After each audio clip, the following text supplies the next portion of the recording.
And this, the exterior, just the trim is not as like elaborate, which that's normal. To just box it in, you know, primed it, did some caulking on it, and that's it, man. Another job, quality work,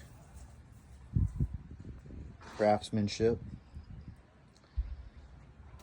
And that big window is not light, so you have to have some little bit of care when you're doing this stuff. You can't just manhandle everything and twist it up and break it.